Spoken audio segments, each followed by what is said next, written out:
जय हिंद दोस्तों। पिछले दिनों डिफेंस सेक्रेटरी राजेश कुमार सिंह ने अमेरिका के स्ट्राइकर आर्मर्ड फाइटिंग व्हीकल के बारे में एक इंटरेस्टिंग अपडेट दिया, जिसमें उन्होंने बताया कि यह व्हीकल इंडियन आर्मी की ऑपरेशनल रिक्वायरमेंट्स को पूरा करने में फेल हुआ है और इसके पीछे सबसे बड़ी वजह रही इसका एम्फीबियस ऑपरेशंस परफॉर्म न कर पाना। अब अमेरिका इसके एक एम्फीबियस वर्जन को इंडियन आर्मी के ट्रायल्स में पिच करेगा और शायद इसे एक इंजन अपग्रेड भी दिया जाए।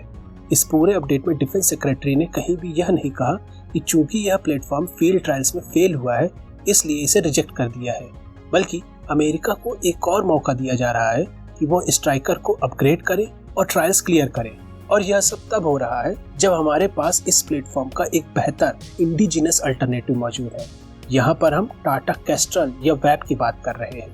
टाटा वैप ने आर्मी के हर ट्रायल्स को आसानी से पास किया है, पर फिर भी ऐसा लगता है कि आर्मी इन स्वदेशी प्लेटफॉर्म्स को खरीदने से थोड़ा हिचकिचा रही है और इस हिचकिचाहट की वजह शायद जियोपॉलिटिकल हो सकती है। इस जियोपॉलिटिक्स वाले पॉइंट को डिस्कस करने से पहले हम यह देख लेते हैं कि क्यों टाटा वैप अमेरिकन स्ट्राइकर से लगभग हर मामले में बेहतर है। वैप को डीआरडीओ ने आर्मी के पुराने पड़ रहे आर्मर्ड पर्सनल कैरियर्स को रिप्लेस करने के लिए टाटा के साथ मिलकर को डेवलप किया है, जिसे हम टाटा कैस्ट्रल के नाम से जानते हैं। यह स्ट्राइकर की तरह ही 8x8 व्हीकल है, जिसे अलग अलग तरह के रोल्स के लिए कस्टमाइज किया जा सकता है। जैसे यह एक रेगुलर आर्मर्ड पर्सनल कैरियर तो है ही, पर अगर इस पर 30 mm कैनन माउंट कर दी जाए तो यह इन्फेंट्री फाइटिंग व्हीकल बन जाएगा। 105 mm कैनन के साथ यह लाइट टैंक का रोल परफॉर्म कर सकता है। 120 mm मोर्टार कैरियर बनाया जा सकता है। कमांड पोस्ट व्हीकल बनाया जा सकता है। बैटलफील्ड एम्बुलेंस की तरह काम कर सकता है या CBRN रैकी व्हीकल की तरह भी इस्तेमाल हो सकता है। यह जो कैस्ट्रल है वो इस प्लेटफॉर्म का फर्स्ट जनरेशन व्हीकल है। इसका second generation vehicle Mahindra group द्वारा बनाया जाएगा और फिलहाल उसे CBRN RV के नाम से जाना जाता है। दोनों ही जनरेशंस में बहुत ज्यादा फर्क नहीं है, कुछ एक अपग्रेड्स को छोड़कर। स्ट्राइकर और वैप का एक डायरेक्ट कंपैरिजन आप इस वक्त स्क्रीन पर देख सकते हैं। वैप का पावर टू वेट रेशियो बहुत ही इंप्रेसिव है, जो इसे पहाड़ी और हाई एल्टीट्यूड इलाकों में जहां ऑक्सीजन लेवल बहुत ही कम होता है, जैसे कि लद्दाख, वहां ऑपरेट करने के लिए आइडियल चॉइस बनाता है। स्ट्राइकर का वेट हालांकि वैप के मुकाबले काफी कम है, लेकिन इसका इंजन भी वैप के 600 हॉर्स पावर के इंजन से बहुत वीक है। इसी साल मार्च में स्ट्राइकर के जो ट्रायल्स लद्दाख में हुए थे, उसमें स्ट्राइकर की यह वीकनेस खुलकर सामने आ गई थी, जहां कम ऑक्सीजन के कारण इसका इंजन एडिक्वेट पावर जनरेट कर ही नहीं पा रहा था और ओवरहीट हो रहा था। लद्दाख जैसी जगहों पर जहां ऑक्सीजन लेवल बहुत कम होता है, वहां किसी भी तरह के कंबशन इंजन वैसे ही अपने फुल पोटेंशियल पर काम नहीं कर पाते। ऐसे में स्ट्राइकर अपने lower power to weight ratio के साथ तो ऑपरेट कर ही नहीं सकता, और फिर एम्फीबियस कैपेबिलिटी का ना होना इसका एक और बहुत बड़ा नेगेटिव है। पाकिस्तान और चाइना दोनों के साथ ही बॉर्डर एरियाज में बहुत सी कैनाल्स और लेक्स हैं, जिन्हें किसी कॉन्फ्लिक्ट सिचुएशन में क्रॉस करना ही पड़ेगा। ऐसे में हमारे कॉम्बैट व्हीकल्स में एम्फीबियस कैपेबिलिटी ना होने का तो सवाल ही नहीं उठता। लेकिन अगर स्ट्राइकर हमारी रिक्वायरमेंट्स को पूरा नहीं कर पा रहा है तो इसे डायरेक्ट रिजेक्ट क्यों नहीं किया जा रहा, और वैप जिसने सभी ट्रायल्स पास किए हैं उसे ऑर्डर क्यों नहीं किया जा रहा। असल में कुछ नंबर्स में इन्हें इंडक्ट किया तो गया है और अभी लगभग 100 के ऊपर और टाटा वैप ऑर्डर किए जाएंगे, लेकिन आर्मी की इस तरह के व्हीकल्स की रिक्वायरमेंट काफी बड़ी है और इसे मोस्टली स्ट्राइकर से ही पूरा करने का प्लान है। वैप सिर्फ कुछ ही नंबर्स में लिए जाएंगे और कंट्रोवर्सी भी यही है, क्योंकि इस डिसीजन का कोई लॉजिक समझ नहीं आता।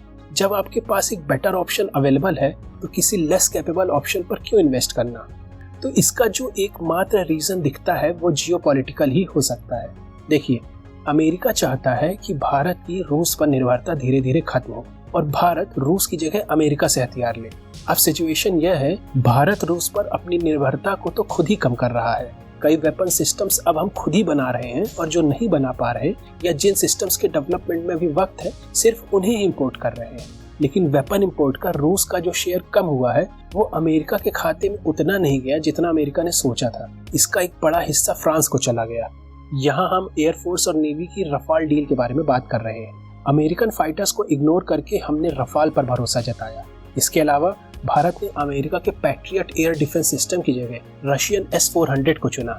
लेकिन अब अमेरिका चाहता है कि भारत के डिफेंस मार्केट में उसे भी बड़े मौके मिले और स्ट्राइकर डील इसी का हिस्सा हो सकता है। यह डील सिर्फ स्ट्राइकर की नहीं होगी, बल्कि जेवलिन एंटी टैंक मिसाइल भी इसी पैकेज का हिस्सा होंगी। वैसे वैप को भी नाग एंटी टैंक मिसाइल के साथ सिमिलर रोल के लिए तैयार किया जा सकता है।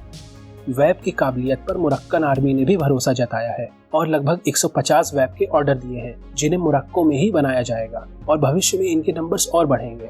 तो बाहर के लोग तो हमारे प्रोडक्ट्स पर भरोसा कर रहे हैं, लेकिन हम अपने लिए बाहर के प्लेटफॉर्म्स देख रहे हैं। लेकिन इंटरनेशनल पॉलिटिक्स में शायद ऐसे समझौते करने पड़ते हैं।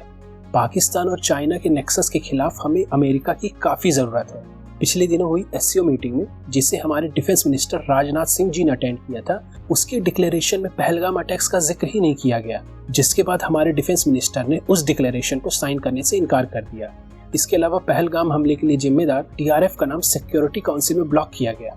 ऐसे में अमेरिका में हुई क्वाड समिट में पहलगाम अटैक्स को कंडेम किया गया और इसके बाद कल ही अमेरिका ने टीआरएफ को फॉरेन टेररिस्ट ऑर्गेनाइजेशन की लिस्ट में डाल दिया है, जिसके बाद भारत को एफएटीएफ में पाकिस्तान के खिलाफ एक स्ट्रॉन्ग केस बनाने में आसानी होगी। यह तो सिर्फ एक एग्जाम्पल है। इंटरनेशनल पॉलिटिक्स ऐसे ही गिव एंड टेक के फॉर्मूले पर काम करती है। वैसे हमें लगता है कि अगर अमेरिका के साथ डिफेंस डील करनी ही थी तो उन प्लेटफॉर्म्स के लिए की जा सकती थी जिनकी हमें सच में ज्यादा जरूरत है और उन्हें हमारे द्वारा डेवलप भी नहीं किया जा रहा, जैसे एयरफोर्स के लिए चिनूक और नेवी के लिए पीएटाई के फर्दर ऑर्डर दिए जा सकते थे। खैर, अब यह देखना दिलचस्प होगा कि लद्दाख ट्रायल्स में एक बार फेल होने के बाद जो नया अपग्रेडेड एम्फीबियस स्ट्राइकर होगा वो कैसे परफॉर्म करेगा। तो इसी नोट पर इस वीडियो को खत्म करते हैं। अगर यह वीडियो आपको पसंद आया हो, प्लीज चैनल को सब्सक्राइब कीजिए। जय हिंद।